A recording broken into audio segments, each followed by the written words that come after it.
Rain fell on the colony like a curtain of gray light. The sky held low clouds and a dull hum came from the ridge where the wind farm stood. Daniel lived in a small unit near the edge of the settlement. He liked quiet nights, a working heater, and a desk with tools set in rows. He had moved here to work on power lines, cooling loops, and the little machines that kept people warm. He liked to fix things. It was easier than fixing his own thoughts. He kept his schedule simple. He woke early, walked the gravel path to the maintenance shed, checked lists, and listened for the click of relays. Sometimes he watched the shuttle routes in the distance. Ships rose like slow stars and dropped back down like falling seeds. He did not travel much. The colony felt like just enough world for him. He had neighbors on both sides, but the units were spaced with respect. People here knew how to leave each other alone. The new neighbor had arrived 2 weeks ago. She came on a late shuttle and carried 2 cases that looked too heavy for her. Daniel had seen her pass by his window, head bowed, breath leaving in white puffs. He had stepped outside to ask if she needed help, but the colony steward was already with her. The steward said the new resident had a special file and a private note. After that, Daniel kept his distance. He told himself it was polite. He told himself it was wise. He saw her again on the supply day. She stood at the dispenser panel, reading the alien script on the edges of her wrist tag, then switching to the human language screen. Her skin had a soft violet hue like dusk. She had 2 thin ridges that swept back over her temples and vanished into dark hair, tied in a simple knot. Her eyes were bright and careful.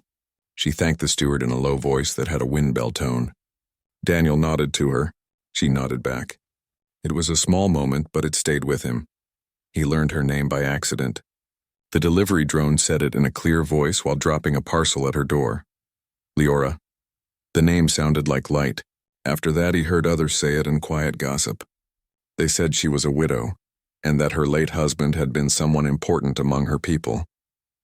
They said the council had approved her stay because the colony promised to welcome all peaceful neighbors. Daniel did not like the gossip. He knew how words spread and how they twist. He tried to think of her as just a person who wanted a place to rest. The storm came in strong on a night when Daniel had planned to fix a heating plate and go to bed early. The air turned sharp and wet. The wind blew grit against the windows like thrown sand. Power dipped twice across the grid. Daniel watched the graphs on his wall screen and set a standby routine in case of a line break. He made tea and sat on the floor leaning against the couch, listening to the soft tick of the space heater. Then there was a knock on his door. It did not sound frantic, but it was urgent. 3 quick taps, a pause, then 2 more. He stood and felt a thin thread of worry. He opened the door to see Leora on his porch, rain running off her shawl in silver lines. Her eyes looked calm but tired. "Hello," Daniel said. "You okay?" "My power system failed," she said. "The backup is not speaking to your grid." "I do not know why. I am sorry to disturb you." "It's fine," he said. "Come in, you're soaked. I can look at it." She stepped inside and stood near the mat, careful not to drip on the floor. She had a small toolkit in her hand, the kind used for fine work. Her fingers were steady. Daniel brought a towel and offered it to her. She accepted with a grateful nod and pressed it to the edges of her ridges and hair. "I am Leora," she said softly. "I live next door." "Daniel," he said. "Nice to meet you properly." A gust hit the side of the house and made the windows rattle. He could see the rain sweep across the ridge lights. The grid map on his wall flashed an alert. Section 7 had a sag. He cleared it and pushed extra load to the storage bank. He felt the small lift inside that always came when a system obeyed. "I can try to patch your unit from here," he said. "Or we can wait out the worst and then I can walk over." "I would not ask you to go out in this," she said. "May I warm my hands for a moment?" He set a kettle on the heater and handed her a ceramic cup once it steamed. She held it with both hands and breathed in. The room smelled like mint and metal from his tools. She looked at the wall shelf where he kept old parts that had failed in interesting ways. There was a cracked capacitor, a small gearbox, a translucent coil. "You fix these for study," she said. "Yes," he said. "They teach me things when they break." "We have a similar habit," she said. "We keep a room of failures and we visit it in quiet hours. We thank the failures for the lessons." My husband said that often. Daniel felt the air shift. He had not known if he should mention her loss or avoid it. She had brought it into the room with careful words. He nodded once and kept his voice gentle. "I'm sorry he's gone," he said. "Was he I mean, were you here together before? No, she said. We lived farther out. Systems were older there, a hull stress cracked without song. We did not hear it. The cold took him in a night. I did not follow. I could not follow. The kettle clicked and he poured more hot water. They sat on opposite chairs, the heater between them. The storm's roar settled into a steady wash. Daniel opened a diagnostic panel and pinged her address. A reply came, but it was not standard. He frowned and leaned forward. Your unit speaks with a different handshake, he said. The colony grid wants one line.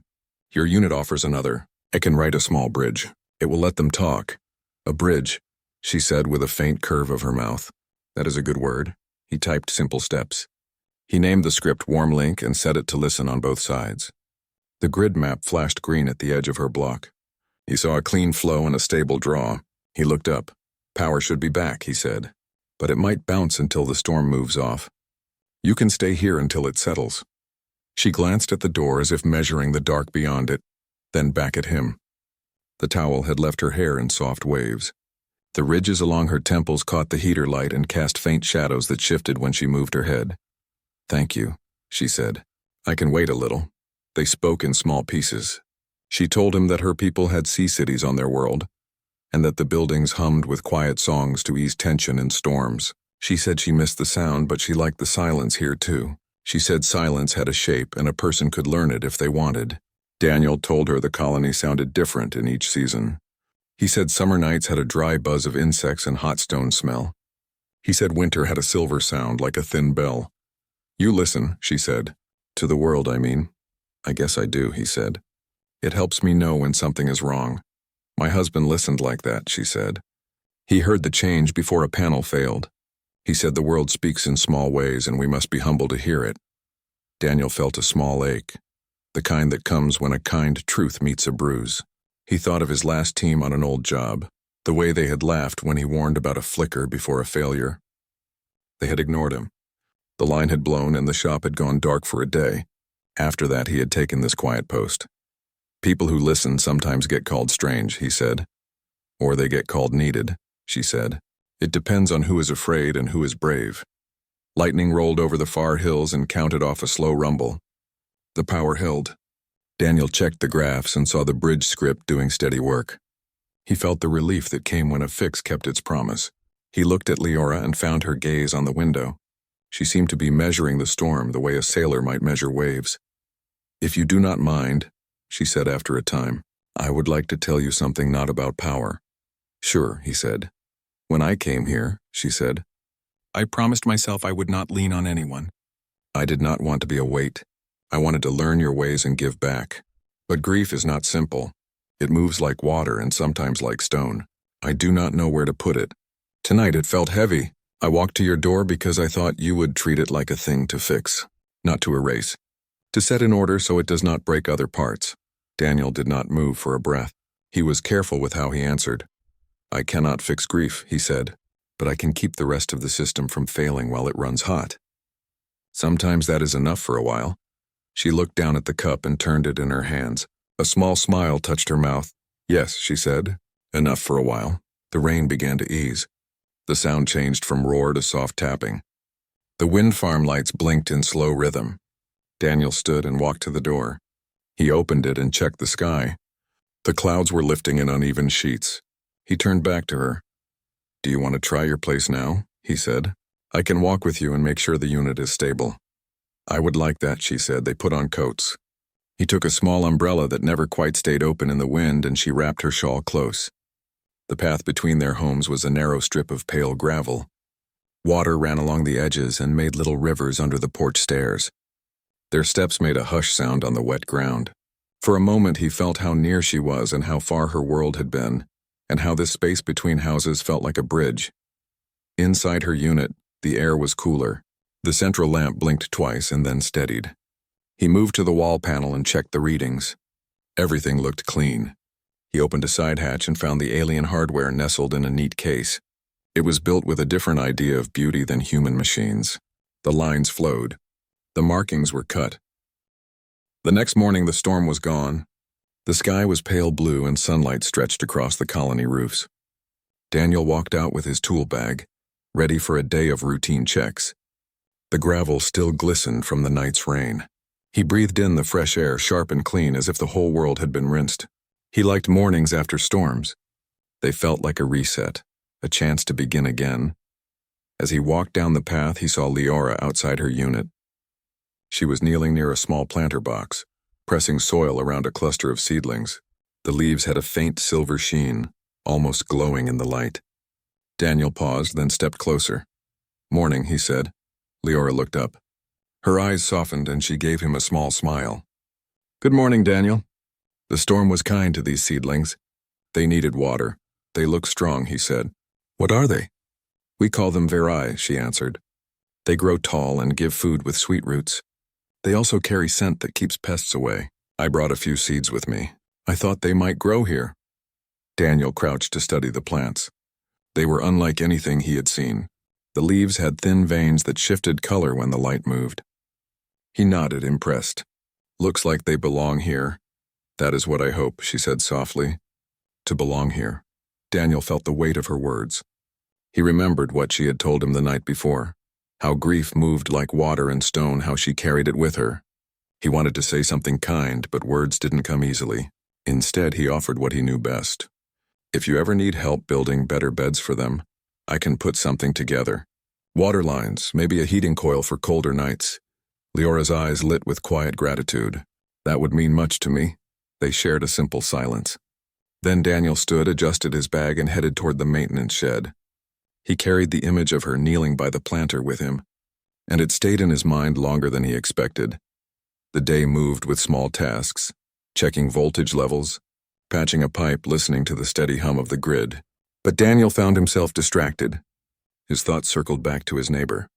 He wondered what her life had been like before, how she carried herself with calm strength despite the sorrow behind her eyes.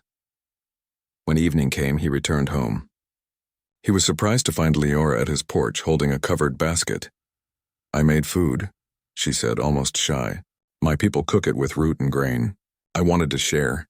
Daniel stepped aside to let her in.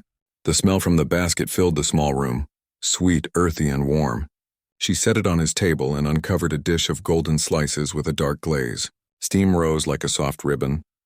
"This looks amazing," Daniel said. "Thank you." They sat across from each other and ate. The taste was rich and strange, with a mix of sweet and bitter notes. Daniel took small bites, learning the flavor. Leora watched him, her expression calm but curious. "Do you like it?" she asked. "I do," he said honestly. "It's new but good. Better than my canned meals." She smiled faintly. "I am glad. Cooking keeps my hands busy. It gives me peace." For a while they ate in quiet, broken only by the hum of the heater. Then Daniel asked, "How are things with your power unit today?" "Stable?" "Yes," she said. "Your bridge worked well. I slept without worry." "Good," he said. "I'll keep an eye on it." She tilted her head, studying him. "You fix machines with skill, but you also fix people. You listen." Daniel felt heat rise in his face. He wasn't used to such words. "I don't know about that. I just try to help where I can." "That is what fixing is," she said. "Helping where you can." He nodded, unsure how to reply. He focused on the dish, grateful for the distraction. Yet her words lingered in his chest. After they finished eating, Leora stood and gathered the plates. Daniel tried to stop her, but she shook her head. "You welcomed me last night. Let me do this." She moved with quiet grace, washing the dishes in his sink as if she had done it many times before. Daniel leaned against the wall, watching. It felt strange but also natural to have someone else in his home. He realized how long it had been since he had shared a meal with another person.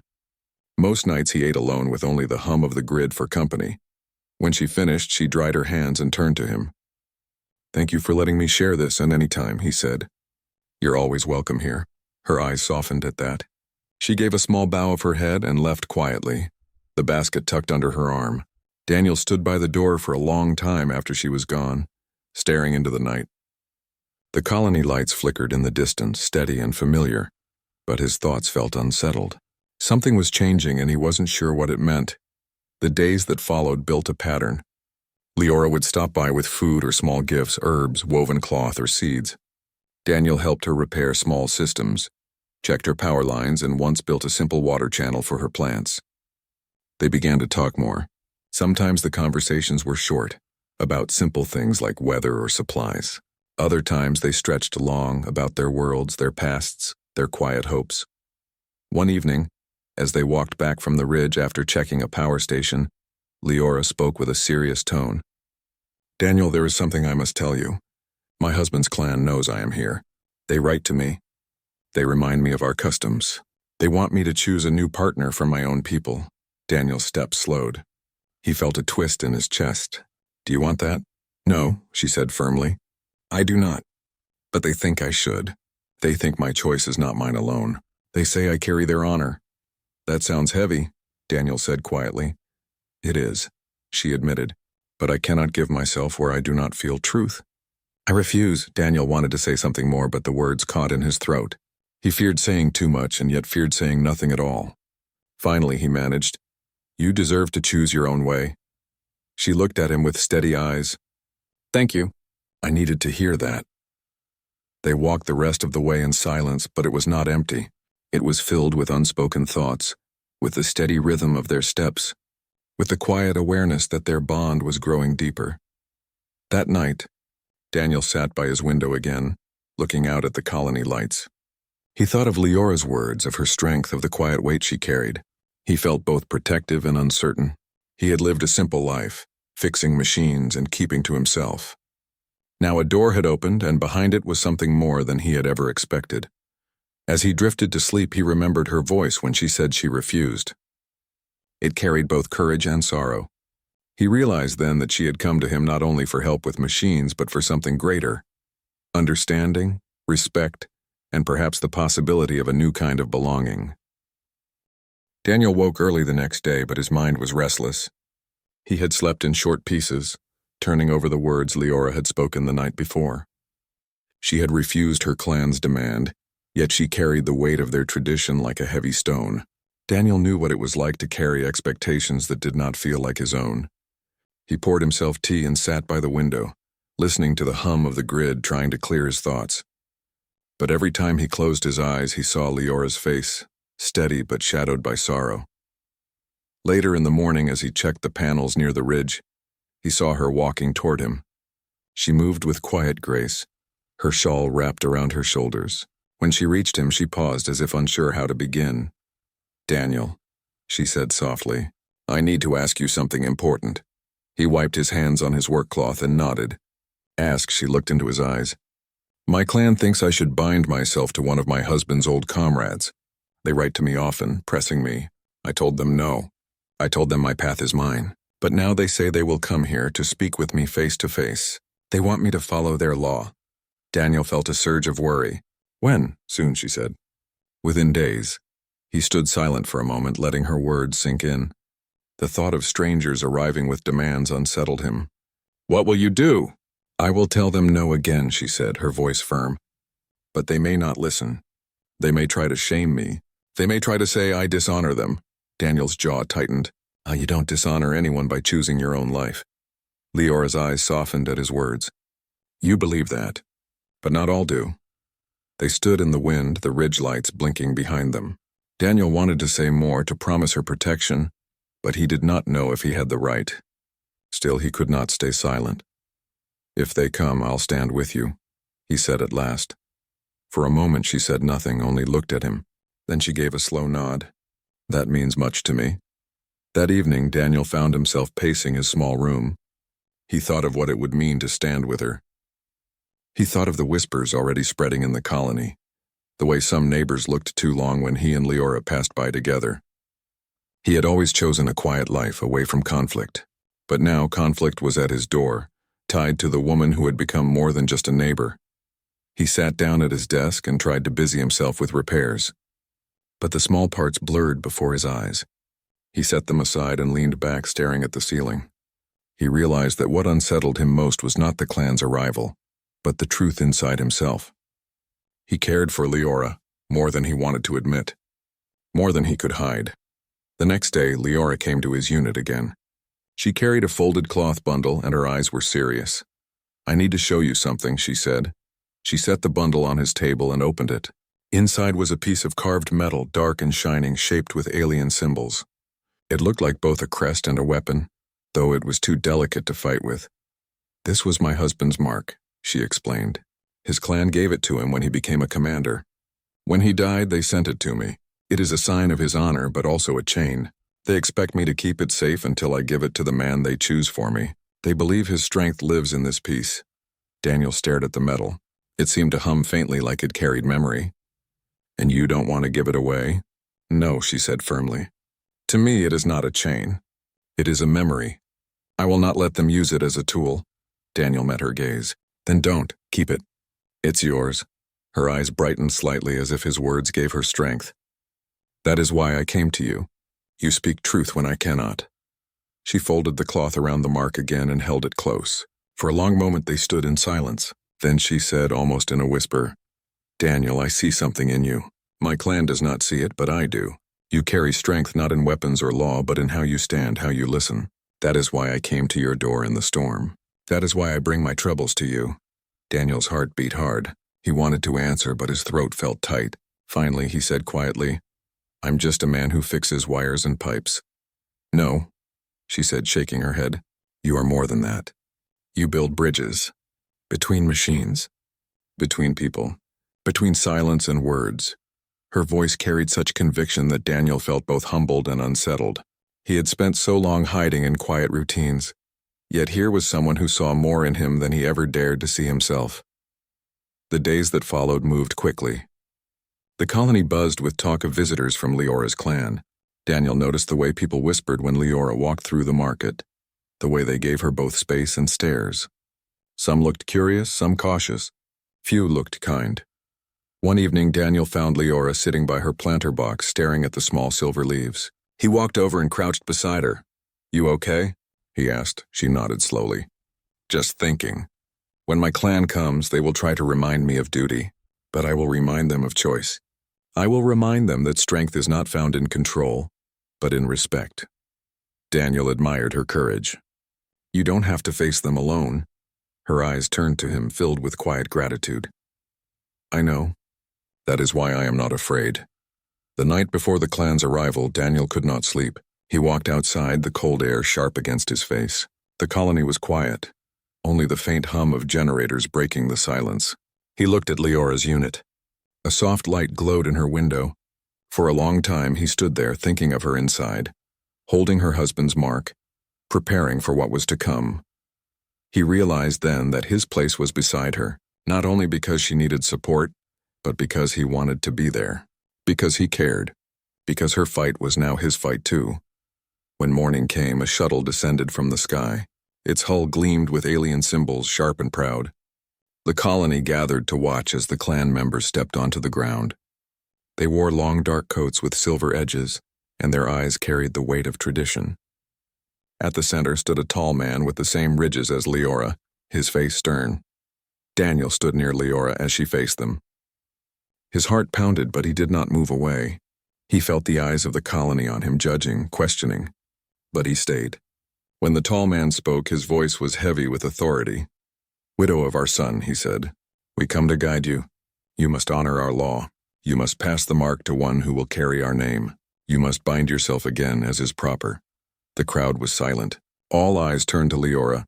She held the folded cloth in her hands, her posture tall and calm. "I honor my husband," she said clearly, "but I will not be bound by force.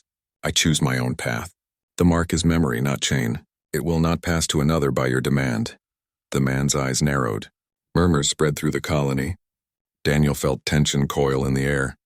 Then before fear could take hold, he stepped forward. His voice was steady, louder than he thought it could be. "She has the right to choose," he said. "Her life is hers. No one here will take that from her." Gasps rippled through the crowd. The clan members turned their eyes on him, sharp and cold. But Leora looked at him with something deeper, trust and quiet pride. In that moment, Daniel knew there was no turning back. He had spoken not only for her, but for himself. The days of hiding in quiet routines were over. He was part of something greater now, something that began with a widow knocking on his door during a storm and had grown into a bond he could no longer deny. The colony square was full of quiet tension. The alien clan stood in a line, their coats dark against the pale ground. Their leader, the tall man with stern eyes, held himself with pride. and his voice carried a tone that made many of the colonists lower their gaze. Leora stood in front of them, her shawl drawn close, her chin raised. Daniel stayed at her side. He could feel the weight of many eyes on him, colonists, clan members, even the human council. But he refused to step back. "You speak bold, human," the clan leader said coldly. "But this matter is not yours. She belongs to us, to our laws. You have no place in it." Daniel's heart pounded, but his voice stayed steady. "She belongs to no one. She chooses for herself. She has the right to live by her own will." The clan murmured, their eyes flashing. The council members shifted uneasily. A silence stretched, heavy and sharp. Then Leora stepped forward, placing herself between Daniel and her clan. "I hear you, elders," she said with calm strength. "I honor the past, but I will not be bound by it. I will not give my life to a rule that crushes choice. I have chosen my path. You may not agree, but you cannot erase my voice." Her words carried across the square. For a moment, no one spoke. Then the clan leader's face hardened. "You shame us. You shame your husband's name." Leora held the folded cloth with the mark inside. She lifted it high so all could see. This was his. "I keep it in memory. But memory does not belong to law. It belongs to the heart. If you say I dishonor him, you do not know him. He would not wish me to live in chains." The murmur in the crowd grew louder. Daniel could see some colonists nodding, whispering in support. Others looked worried, fearful of conflict. The human council finally stepped forward. Their speaker, an older woman with gray hair, raised her hand. "This is a colony built on peace," she said. "We welcome all neighbors, but we cannot force one to live by the customs of another. If Leora says her path is her own, then it is so." The clan leader's eyes narrowed at the council. He turned back to Leora. "You choose exile, then? You turn from us. Do not expect welcome when you seek your people again." Leora stood firm. "I choose freedom. If exile is the price, then I accept it." The clan turned in unison, their coats sweeping the dust. They walked back toward their shuttle without another word. The crowd parted in silence. Daniel watched as the ship rose into the sky, its engines leaving trails of light. When it vanished, the square seemed to exhale at once, but the quiet did not last. Murmurs rippled through the colonists. Some praised Leora's courage. Others muttered about danger, about how close they had come to conflict. Daniel felt the weight of every stare, but he kept his eyes on Leora. She stood tall, but he could see the faint tremble in her hands. He stepped closer and spoke gently. "You were brave." She turned to him, her eyes shining with both strength and sadness. "I spoke what I had to, but their words still cut." "They don't define you," Daniel said softly. "You define you." She gave him a small, grateful smile. Then she walked away from the square and Daniel followed. That evening they sat in her home. The lamp cast a soft light over the room. The mark lay on the table between them, wrapped in cloth. Leora touched it lightly with her fingers. "I thought it would bring peace to hold this," she said quietly, "but now it feels heavier. It reminds me of what I lost and what I stand against." Daniel leaned forward. "Maybe it doesn't have to just be a reminder of loss. Maybe it can be something else. A sign of strength. Your strength." She looked at him, her eyes soft. "You always see more than I do." "I just see you," he said without thinking. Silence filled the room. Leora's gaze lingered on his, steady and searching. Daniel felt heat rise in his chest, but he did not look away. Something unspoken passed between them, fragile but strong. She finally broke the silence. "You risked much today, Daniel. You stood against them, against their law. Why?" Daniel thought for a moment, then answered honestly. "Because it mattered. Because you matter. I couldn't watch you face them alone." Her lips curved into a faint smile. "Then I am not alone anymore." In the days that followed, the colony buzzed with talk. Some praised Daniel and Leora for standing firm. Others worried that the clan might return with anger. The human council called Daniel in for questions. They asked if he understood the risk of defying alien customs. He answered simply, "I understand. But I also understand that no one should lose their choice." His words left the council in silence. Meanwhile, Daniel and Leora grew closer. They worked side by side in small tasks. He built a stronger frame for her planter boxes. She showed him how to prepare her alien herbs for healing teas. Their conversations grew longer, their silences more comfortable.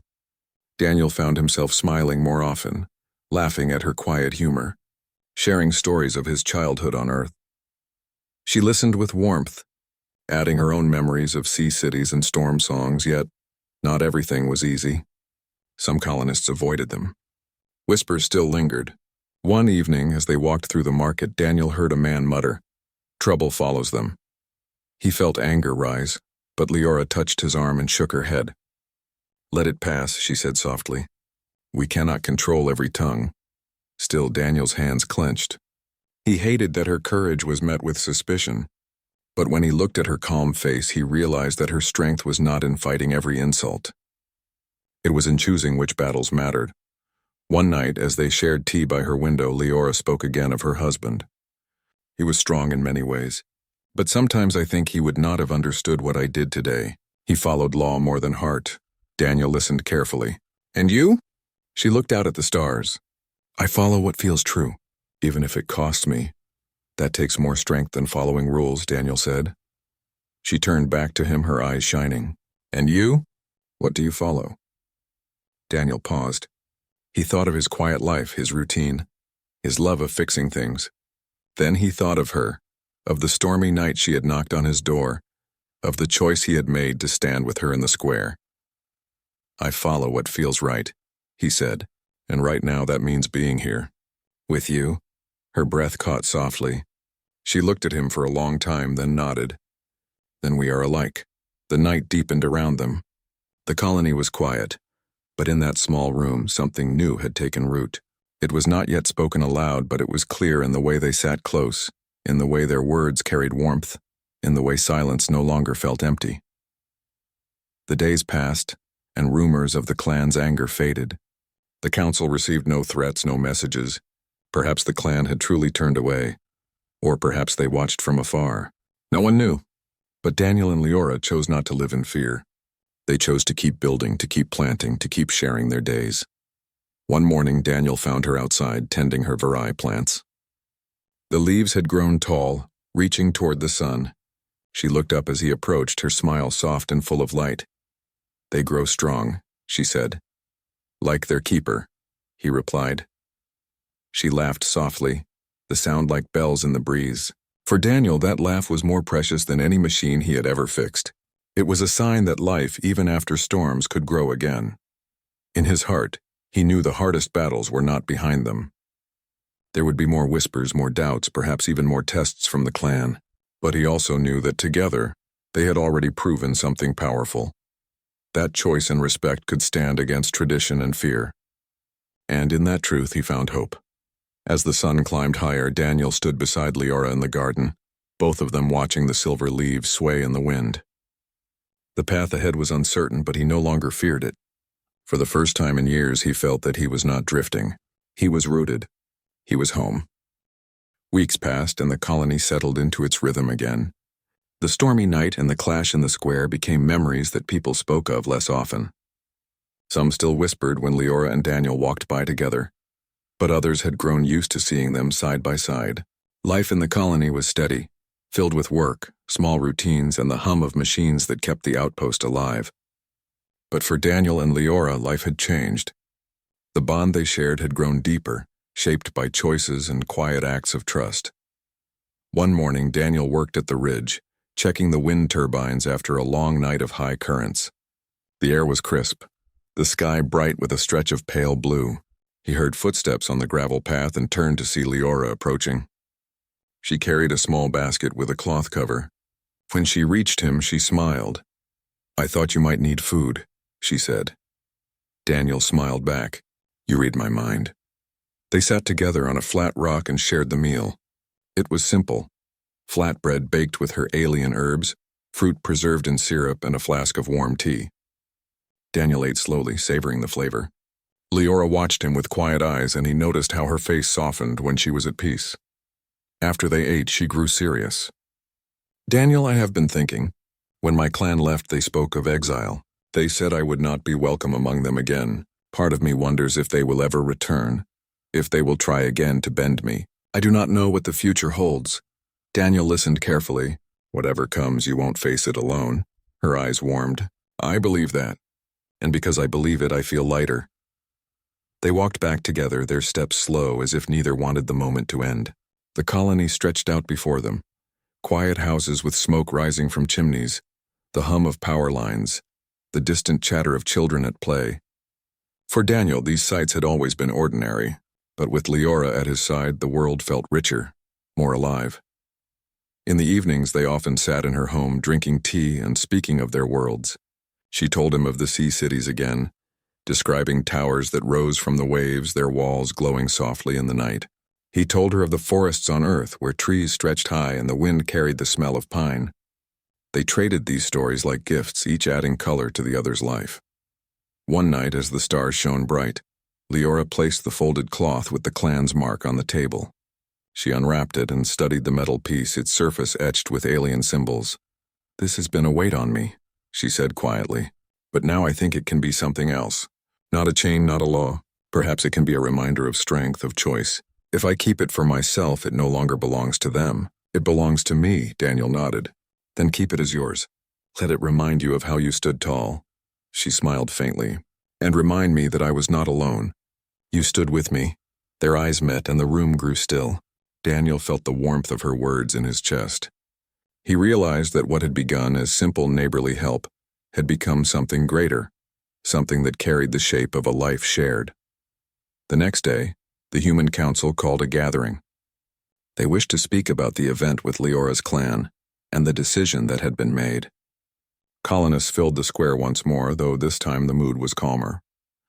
The council speaker, the same gray-haired woman, stood before them. "We live in a place of many worlds," she said. "Our colony must respect differences. But respect does not mean surrender. We cannot force one to follow laws not their own. Leora has chosen her path, and it is her right. We as her neighbors must honor that. Let this be a lesson that peace is built not by control but by understanding." Her words were met with nods and murmurs. Some looked unsure, but most seemed to accept it. Daniel glanced at Leora, who stood calmly among them. He saw pride in her face, not arrogance, but quiet dignity. She had faced her past, and she had not bowed. After the gathering, several colonists approached Leora. Some offered kind words. A farmer gave her extra soil for her plants. A teacher asked if she might share stories of her people with the children. Slowly, the walls of suspicion began to soften. Daniel felt relief, knowing that she was finding her place here. Days turned into weeks, and the bond between Daniel and Leora grew steady. They worked side by side, shared meals, and leaned on each other in small ways. Daniel found himself laughing more often, not the short, polite laugh of habit, but the deep kind that came from joy. Leora, too, seemed lighter.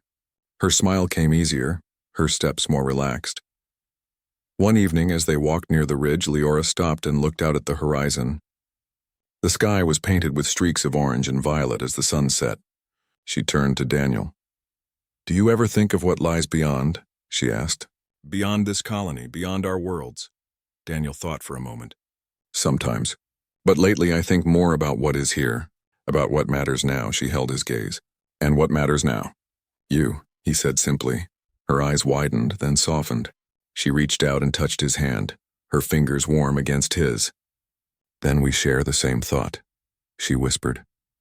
They stood together as the sun dipped below the horizon, their hands joined. The world felt vast but also close, as if the distance between their lives had been bridged by choice, by courage, by trust. The days that followed were filled with quiet building. Daniel helped Leora expand her garden, adding lines for water and small frames for the growing plants. She in turn taught him to weave cloth with her alien fibers, their hands working side by side. They laughed at their mistakes and celebrated small successes. Life was not perfect. Machines still broke, storms still came, and whispers still rose at times. But they faced it together, and that made all the difference. One night, as the colony lights flickered in the distance, Daniel sat with Leora in her home. She leaned back, her eyes half closed, a look of peace on her face. "When I first came here," she said softly, "I felt only grief. I thought I would live in silence, carrying my sorrow alone. But then I knocked on your door, and everything changed." Daniel smiled gently. "I'm glad you did." She looked at him, her eyes shining. "So am I." In that moment, Daniel felt the truth of their journey. They had faced storms, traditions, and the weight of two worlds. Yet here they were, side by side, building something new. Their story was not one of laws or exile, but of choice, of two neighbors who refused to let fear decide their lives. The night grew quiet, the hum of the grid steady in the background. Outside, the stars shone bright over the colony. Daniel and Leora sat together, their hearts steady, their bond unshaken. They did not know what challenges lay ahead, but they knew they would face them together. And so their story, born from a storm and a simple knock at the door, became a tale of unity, of strength and of love that reached beyond worlds. For in the end, it was not law or tradition that defined them, but the choice they made, to stand side by side, to listen, to respect, and to walk forward together into whatever future awaited them.